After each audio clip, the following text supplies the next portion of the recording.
বিশ্বনবী উম্মে হানির ঘরের মধ্যে শুয়েছিলেন। কার ঘরের মধ্যে শুয়েছিলেন? উম্মে হানির ঘরের মধ্যে শুয়েছিলেন। বিশ্বনবী সাল্লাল্লাহু আলাইহি ওয়াসাল্লাম বলেন, আমি উম্মে হানির ঘরের মধ্যে শুয়েছিলাম। শুয়ে থাকা অবস্থায় আমি হঠাৎ করে দেখলাম যে আমার ঘরের ছালটা হঠাৎ করে দুই ভাগ হয়ে গেল। কয় ভাগ হয়ে গেল? দুই ভাগ হয়ে গেল। তিনি বললেন যে আমি দেখলাম এক, দুই অথবা তিনজন ফেরেশতা আমার ঘরের ভিতরে প্রবেশ করলো। প্রবেশ করে তারা আমাকে আড়াআড়ি করে ধরে কাবার চত্বরে নিয়ে গেল।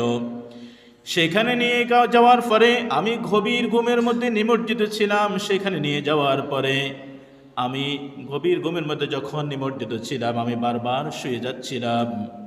ওই ফেরেশতাগণ আমাকে বারবার বসিয়ে দেওয়ার চেষ্টা করতেছে। বিশ্বনবী বলেন যে আমার গভীর ঘুম ছিল, এই ঘুমের মধ্যে তারা আমাকে বসিয়ে দিল। বসিয়ে দিয়ে তারা হঠাৎ করে দুইটি বাটি আমার সামনে আনলো। কয়টি বাটি আনলো? দুইটি বাটি আনলো। তাফসীরের মধ্যে এভাবে এসেছে, দুইটি বাটির মধ্যে একটি বাটি হলো স্বর্ণের, আরেকটি বাটি হলো রূপর। বিশ্বনবী বললেন যে তারা আমাকে শুইয়ে দিল, বসা থেকে শুইয়ে দিল। শুইয়ে দিয়ে তারা আমার সিনা শতক করলো, ফাড়লো, দুই ভাগ করলো।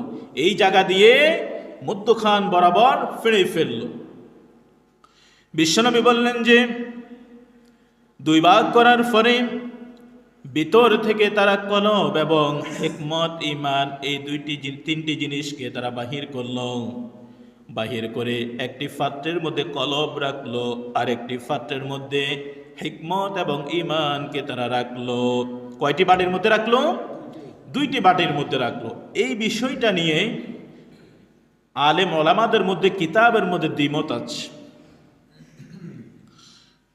তিনটি বিষয়, কলব এবং ঈমান, হিকমত, এই তিনটি বিষয়কে দুই বাটির মধ্যে রাখা হলো।